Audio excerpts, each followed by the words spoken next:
મહત્વપૂર્ણ સમાચારથી બુલેટિનની શરૂઆત કરીએ। અમદાવાદમાં ઈંધણના ભાવ મુદ્દે વિરોધ પ્રદર્શન જોવા મળ્યું। સીટીએમ ખાતે યુથ કોંગ્રેસ અને એનએસયુઆઈ દ્વારા વિરોધ કરવામાં આવ્યો।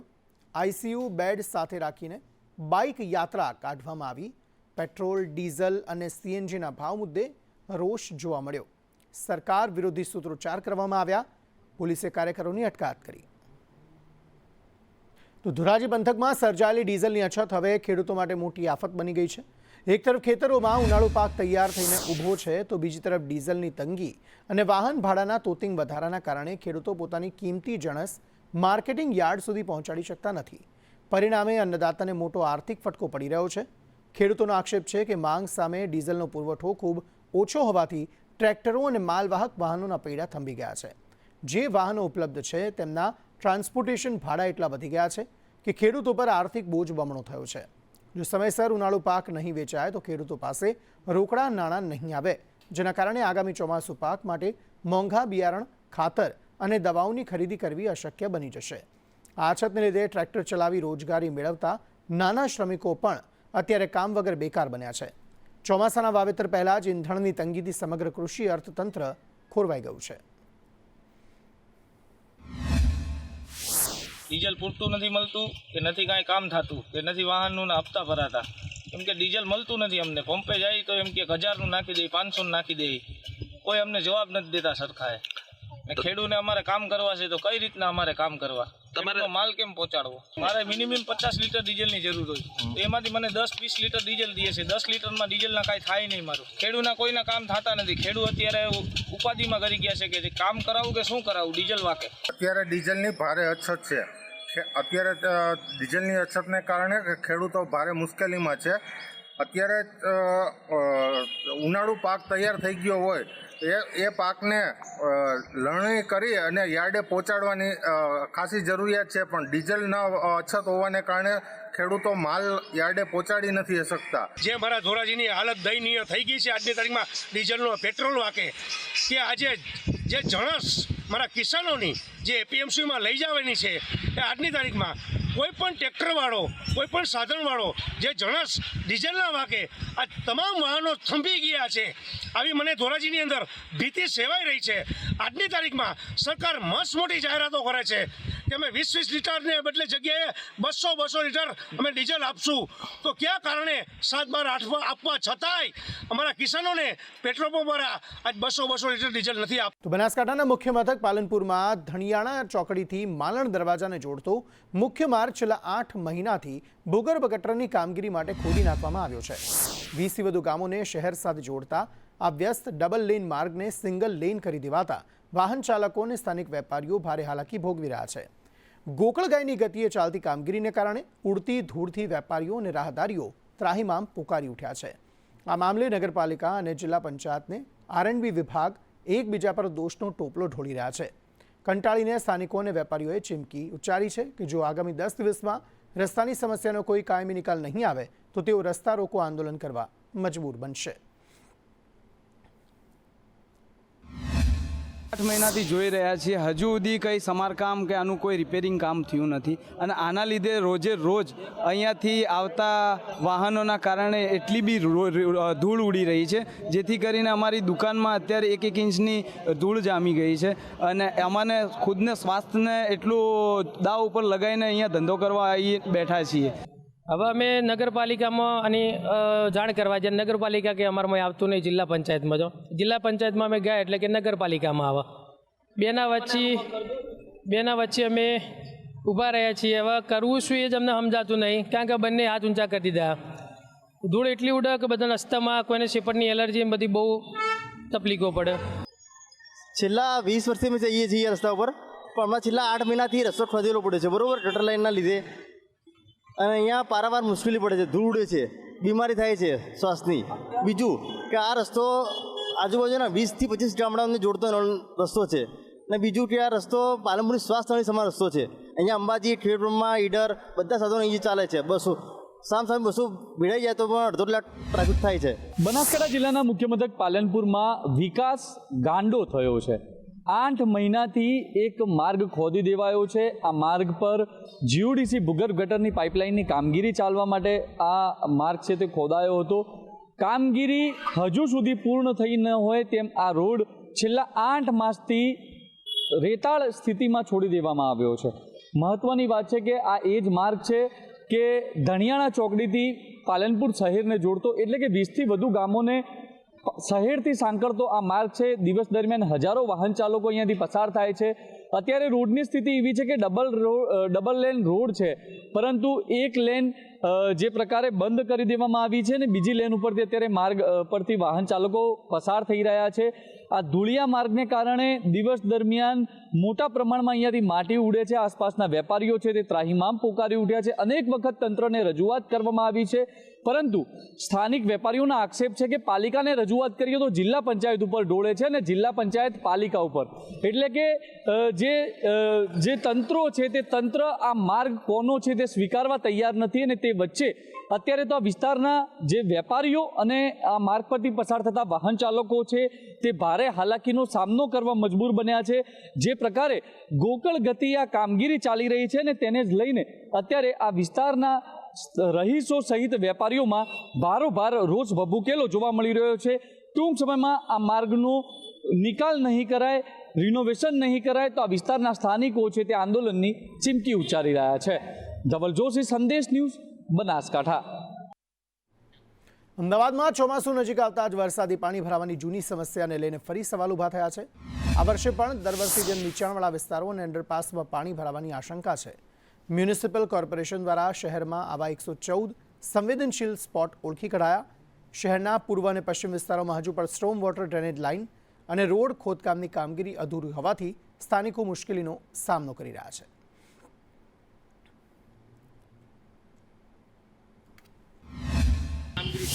છેલ્લા કેટલાય વર્ષથી ડામર કરે છે.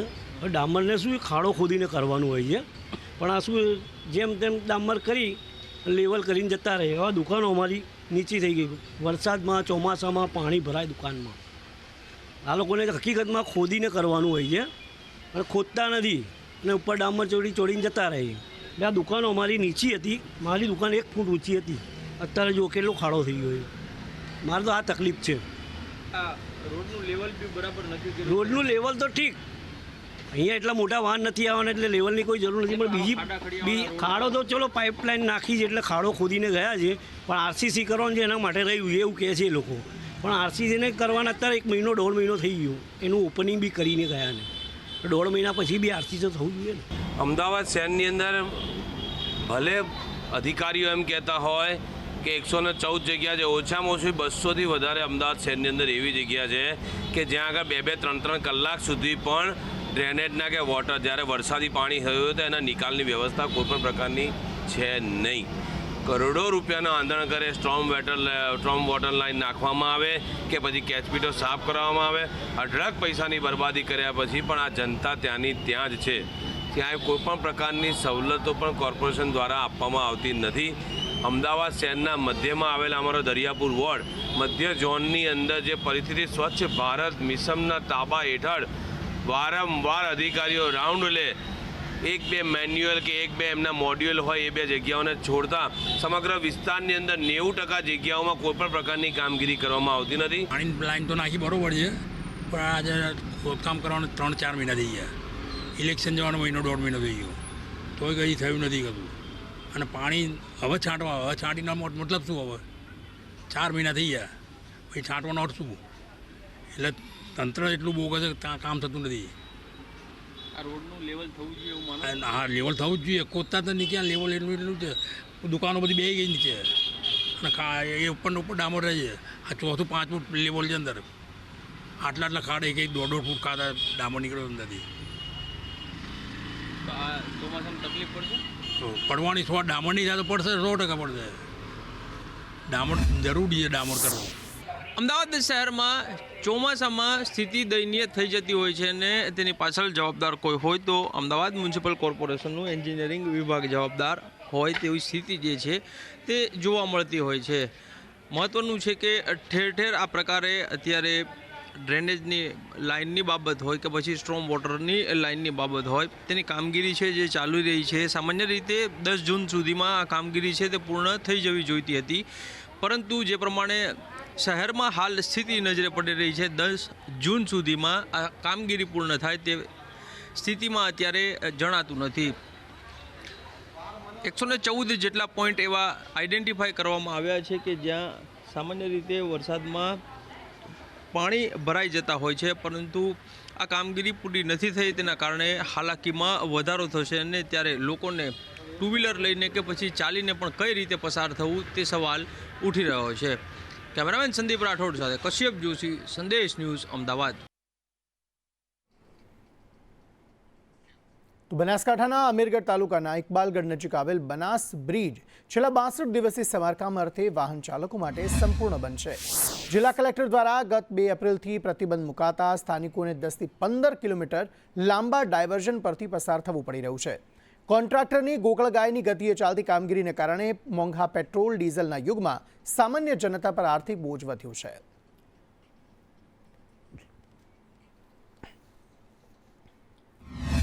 ઇકબાલગઢ ખારા અને કપાસિયાને જોડતો બ્રિજ જે ઇકબાલગઢ નજીક આવેલો છે, જે એનું સરકાર શ્રી દ્વારા 2/4/2026ના રોજ જાહેરનામું પાડવામાં આવેલું હતું કે 62 દિવસ સુધીમાં બ્રિજનું રિનોવેશનનું કામ કરવા માટે જાહેરનામું જે પાડવામાં આવ્યું હતું, અને એ જે જાહેરનામાને આજે 56મો દિવસ થઈ ગયો છે. બ્રિજ રિપેર કરવાની કામગીરી હતી, જે કામગીરીના અનુસંધાને બનાસકાંઠા કલેક્ટર સાહેબ શ્રી 62 દિવસની અંદર બ્રિજ કામકાજ કરવા માટે પરંતુ આજે આ બ્રિજની કામગીરી પૂર્ણ કરવા માટે જે 62 દિવસની કામગીરીના હતા એને અનુસંધાને 55 દિવસથી વધારે ટાઈમ થઈ ગયો છે. હજી સુધી અહીંયા 40% પણ કામ પૂર્ણ થયું નથી. જે કામ અત્યારે ચાલી રહ્યું છે તો એના અંદર લેબર બી નથી, અને પ્લસ અહીંયાથી જે આવવા જવા માટે જે મુશ્કેલીઓ, બાળકોનું વેકેશન પૂર્ણ થશે તો જે 20-25 કિલોમીટરનું ડાયવર્ઝન આપેલું છે તો એ 20 થી 25 કિલોમીટર ડાયવર્ઝનની અંદર સમયસર અને ટાઈમ અનુસાર બાળક સ્કૂલ જવામાં પણ બહુ સમસ્યાઓ થઈ શકે છે, જેથી કરી અને આ જે ડાયવર્ઝન આપેલું છે જે નદી વચ્ચે એ લોકોએ, તો એના અંદર બી વરસાદનો સમય થવાથી અહીંયા બિલકુલ પણ ડાયવર્ઝન ઉપર પણ ચાલી શકાય તેમ નથી.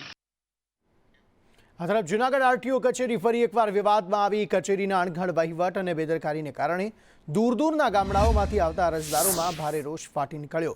ડ્રાઇવિંગ લાયસન્સ કે વાહનની વહીવટી કામગીરી માટે સવારથી કલાકો સુધી લાઇનોમાં ઊભા રહેવા છતાં લોકોને કચેરીના પગથિયા ઘસવા મજબૂર થવું પડે છે. અરજદારોનો આક્ષેપ છે કે આરટીઓના સાહેબો ક્યારેય સમયસર સીટ પર હાજર નથી હોતા. આરટીઓ કચેરીએ છેલ્લા ઘણા સમય થયા, છેલ્લા 3 દિવસથી હું અહીંયા ધક્કા ખાઈ રહ્યો છું. વારંવાર ડોક્યુમેન્ટો ઘટવા અને સમયસર કર્મચારીઓ હાજર ના હોય. 10:30 વાગ્યાનો કચેરીનો સમય હોય તો પણ કર્મચારીઓ અત્યારે સ્થળ ઉપર આવ્યા નથી, અને 5:10નો જે સમય હોય એ સમય પહેલાં પણ જતા રહી છે, અને અરજદારો જ્યારે ગામડેથી 50-100 કિલોમીટર ઘરના ધક્કા ખાવા પડે છે.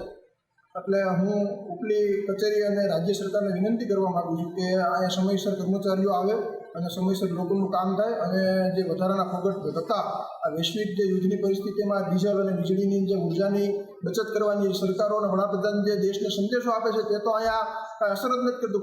કારણ કે જૂનાગઢ આરટીઓ તો એક અલગ વિસ્તારમાં, અલગ વિભાગમાં આવતું એવું લાગે છે. લાયસન્સ બાબતથી આવ્યા પણ કોઈ હજી અધિકારી કોઈ આવ્યા નથી, તો આનું શું કરું? તડકાના અમે હેરાન થઈએ અને બાઇક લઈને કઈ હજી તો પૂછશું અહીંથી. કેટલા વાગ્યાના તમે અહીંયા આવ્યા છો? 9:30 વાગ્યાના આવ્યા. હજી કેટલા વાગ્યા અટાણે? 11:30 વાગ્યા, તોય હજી કોઈ અધિકારી આવ્યો નથી. તમારી માંગ શું છે હવે? માંગમાં તો બસ આ એટલું જ છે કે આ કંઈક ટાઈમે આવે તો અમે આ ભેગા થાય રોટલા ભેગા, તડકાને મરી જાઉં પપ્પાને કદે. ને મારે ખાલી હેન્ડીકેપનું લાઇસન્સ નીકળે કે ના નીકળે એટલું પૂછવાનું છે. 9:30 વાગ્યાના અમે બેઠા છીએ, અત્યારે 11:30 થયા છે, કોઈ અધિકારી હજી આવ્યા નથી. તો અમારી સરકારને એટલી માંગ છે કે મેઇન અધિકારીને એટલું કહેવાનું છે કે ટાઈમસર સાહેબો આવે તો હજી પબ્લિક હેરાન થાય, તડકાની ન થાય. અત્યારે અમારે 45 કિલોમીટર ધોમ તડકાનું એટલું પૂછવા માટે રાહ જોઈને જવાનું રહે. કેટલા અરજદારો છે અહીંયા? અત્યારે અરજદારો લગભગ 20-25 જણા તો બેઠા છે અમારી હાજરીમાં, બીજા આડા અવરા બેઠા હોય તો અલગ. જો અરજદારની વાત કરીએ તો આપે કદાચ કચેરીમાં જોયું હશે તો એટલા બધા અરજદારો છે નહીં. જેટલા આવે છે આપણે એને બને ત્યાં સુધી પ્રાયોરિટીમાં કામ પૂરું કરવાનું માનવામાં રાખે છે. અને જે તમે કહો છો કે ડિલે આવે છે, એકચ્યુઅલી અત્યારે વસ્તી ગણતરીની બધી કામગીરી સર્વત્ર ચાલુ છે, એમાં અમારો બી મોટા ભાગનો સ્ટાફ રોકાયેલો છે. એટલે એમનું બંને કામ, ઓફિસનું અને બંનેનું કામ પૂરું કરવાનું હોય છે. એટલે આવામાં કદાચ કોકને બધાને ઓર્ડર થયેલા છે અને અમુક થોડાક ડિલે થઈ જાય છે. ખાસ વાત છે વીજળીનો વેડફાટ થઈ રહ્યો છે. વીજળીના બચાવમાં તમે માનીએ જ છીએ. સવારમાં કેવું છે કે ભાઈ સવારમાં સફાઈ કામદારો સફાઈ કરતા હોય છે, એટલે એ સફાઈ જે ફર્શ ભીનો થાય છે એને સુકવવા માટે 2-5 મિનિટ ચાલુ રાખે છે, કોઈ તરત બંધ કરી દેવામાં આવે છે. કોઈ ના બેઠું હોય આપણે પંખા ચાલુ રાખતા નથી. બધા ફરજિયાત વીજળીનો વ્યય ગમે એમ ના થાય એના ઉપર ફોકસ છે અમારું. ભવનાથ તળેટીને સ્વચ્છ રાખતા સફાઈ કામદારોએ અન્યાય સામે બગાવતનું રણશીંગું ફૂંક્યું. છેલ્લા 10 વર્ષથી રાત દિવસ વેતરું કરવા છતાં પૂરતું વેતન ન મળતા અને એજન્સી દ્વારા સતત આર્થિક શોષણ થતાં કર્મચારીઓ કંટાળી ગયા છે. સફાઈ કામદારોએ હડતાલનું શસ્ત્ર ઉગામીને કલેક્ટર કચેરી ગજવી મૂકી છે. ભવનાથની અંદર મારા વાલ્મીકી સમાજના 70થી 80 જણા બહેનો ભાઈઓ કામ કરે છે. ડીજે નાગરાણીને એનો કોન્ટ્રાક્ટ આપવામાં આવ્યો છે. છેલ્લા 8-10 વર્ષથી ત્યાં કામ ચાલુ, એનો કોન્ટ્રાક્ટનું કામ ચાલુ છે.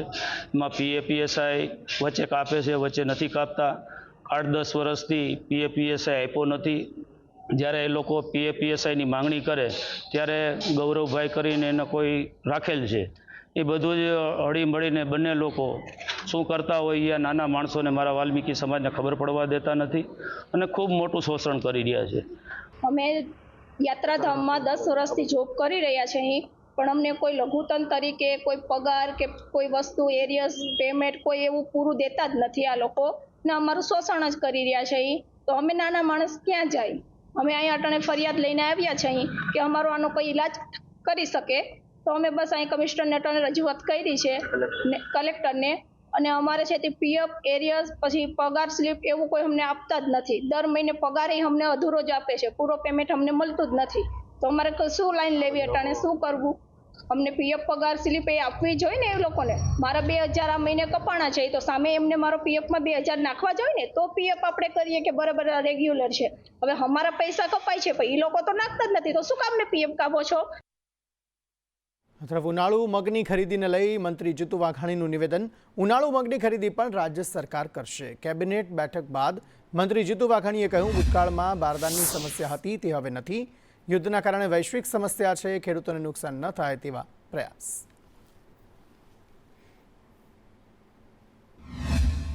ઉનાળુ મગની પણ અમારો વિભાગ ખરીદી શરૂ કરવાની છે. એમનું પણ 6 જૂન સુધીનું રજીસ્ટ્રેશન શરૂ છે. છેલ્લા ઘણા મહિનાથી આપણે જોઈ રહ્યા છીએ, વર્ષોથી જોઈ રહ્યા છીએ, તબક્કાવાર ખેડૂતો અલગ અલગ જે ઉત્પાદન કરે છે. માની મોદી સાહેબે MSP પ્રાઇસમાં જે વધારો કર્યો છે, ખેડૂતો માટે એક સપનું હતું, એ સાકાર કર્યું છે. અને એટલા માટે જ MSPની ખરીદીની ચર્ચાઓ થાય છે. ભૂતકાળમાં કોંગ્રેસના શાસનમાં ચર્ચાઓ પત્રકારો કે ખેડૂતોએ ક્યારે પ્રશ્નો પૂછ્યા નથી. મોદી સાહેબે જે શરૂઆત કરી, ખેડૂતોના ખીચામાં વધારે રકમ જાય, બજાર ન હોય ત્યારે એમને પૂરતો ભાવ મળી રહે, એની સફળતા જોઈને મને આનંદ છે. મોદી સાહેબનો આભાર માનું. અમરેલી પાલિકામાં સરપ્રાઇઝ વિઝિટથી ફફડાટ જોવા મળી રહ્યો છે. પ્રમુખ વૈશાલીબેન માંગરોળિયાની ઓચિંતી મુલાકાત જોવા મળી. વિવિધ શાખાઓનું નિરીક્ષણ કરાયું. કેટલાક કર્મચારીઓ ગેરહાજર મળ્યા. કાર્યમાં બેદરકારી સામે નારાજગી વ્યક્ત કરાઈ. સમયપાલન રાખવા કડક સૂચના અપાઈ. ગેરહાજર કર્મચારીઓની યાદી તૈયાર કરાઈ છે. નગરજનોને સમયસર સેવા આપવા તાકીદ કરાઈ. આજે અમે અમરેલી નગરપાલિકામાં સરપ્રાઇઝ વિઝિટ કરી હતી. અમારો હેતુ માત્ર એટલો જ છે કે નગરજનોને સમયસર અને સારી સેવા મળી રહે. કેટલીક જગ્યાએ આજે અમે ગેરહાજરી અને બેદરકારી જોઈ હતી, એ માટે કર્મચારીઓને કડક સૂચનો આપવામાં આવ્યા છે. નગરપાલિકામાં શિસ્ત અને જવાબદારીથી કાર્ય થતા રહે એ માટે અવારનવાર અમારી આવી સરપ્રાઇઝ વિઝિટ ચાલુ જ રહેવાની છે. અમે પ્રજા થકી છીએ અને પ્રજાનું સારું કામ એ જ અમારો મુખ્ય ઉદ્દેશ્ય રહેવાનો છે. પ્રજાની કામમાં વિલંબ અને બેદરકારી હવે જરા પણ ચલાવી લેવામાં નહીં આવે.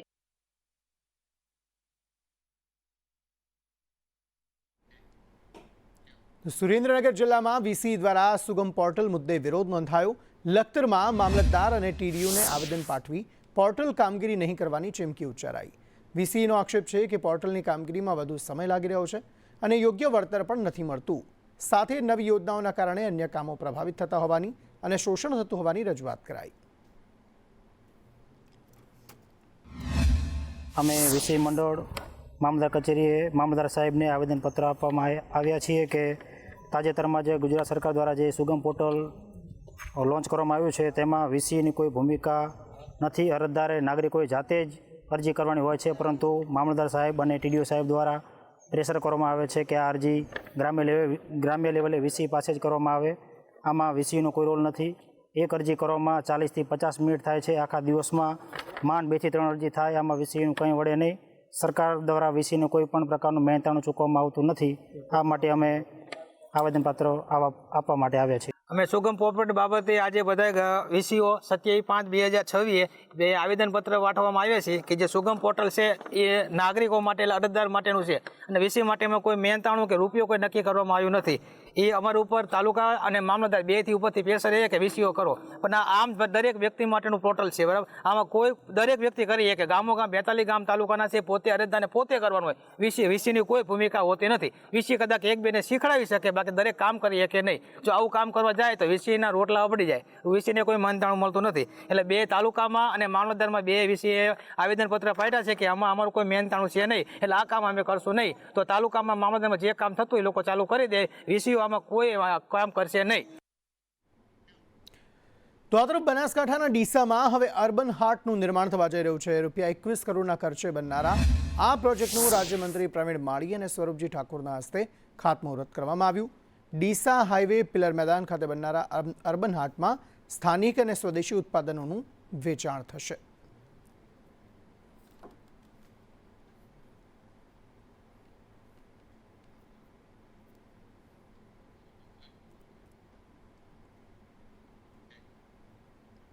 ગુજરાતમાં ઉનાળાની કાળઝાળ ગરમી વચ્ચે હવે વેકેશન લંબાવવાની માંગ ઉઠી છે.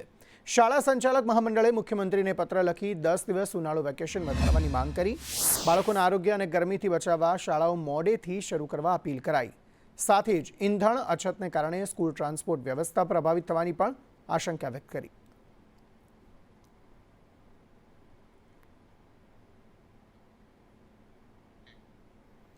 રાજ્યમાં પ્રાથમિક શિક્ષકોના પગારમાં દર મહિને થતા ભારે વિલંબને લઈને પ્રાથમિક શિક્ષક સંઘ દ્વારા શિક્ષણ મંત્રીને એક મહત્વપૂર્ણ રજૂઆત કરાઈ. શિક્ષક સંઘના જણાવ્યા અનુસાર દર મહિને પગાર સમયસર ન થવાના કારણે શિક્ષકોને આર્થિક મુશ્કેલીઓનો સામનો કરવો પડે છે. આ સમસ્યાના કાયમી ઉકેલ માટે સરકારે પગાર અંગેની સેન્ટ્રલાઇઝ્ડ ઓનલાઈન વ્યવસ્થા ઊભી કરવી જોઈએ. સંઘે વધુમાં જણાવ્યું હતું કે ગાંધીનગર જિલ્લામાં મોડેલ સ્વરૂપે ઓનલાઈન પગારની સફળ વ્યવસ્થા અમલમાં મૂકવામાં આવી છે, જે સમગ્ર રાજ્યમાં લાગુ કરવી જોઈએ. પ્રાથમિક શિક્ષકોની ખૂબ મોટી સંખ્યા હોય એની પગારની પ્રક્રિયા સરકાર દ્વારા ગ્રાન્ટ મેમો નિયામક કક્ષાએથી જ્યારે આપવામાં આવે એ અમે જિલ્લા કક્ષાએ જિલ્લા પંચાયતના ડીપીઓને આપવામાં આવે, ડીપીઓ હિસાબી અધિકારીને આપે અને તેજરી અધિકારી પાસે ઉગાવવામાં એ ગ્રાન્ટ જાય. એટલે પગારમાં ખૂબ મોટો વિલંબ થાય છે, પગાર ખૂબ મોડા થાય છે અને શિક્ષકોને કોઈને મકાન લોન હોય, એના અન્ય હપ્તાઓ હોય, એના પરિવાર માટે જરૂરિયાત પણ હોય, તો એ પગાર માટે પૈસાની અંદર જે પૈસાની પ્રક્રિયા છે એમાં ખૂબ કરવા માટે ચાલતું નથી. એની વારંવાર અમે ફરિયાદો કરેલી છે. ડાયરેક્ટ પગાર છે એ સીધો અહીંથી ગ્રાન્ટ છે જિલ્લા લેવલે જે તેના ખાતામાં પગાર ડાયરેક્ટ આપવામાં આવે એવી અમારી માંગણી છે.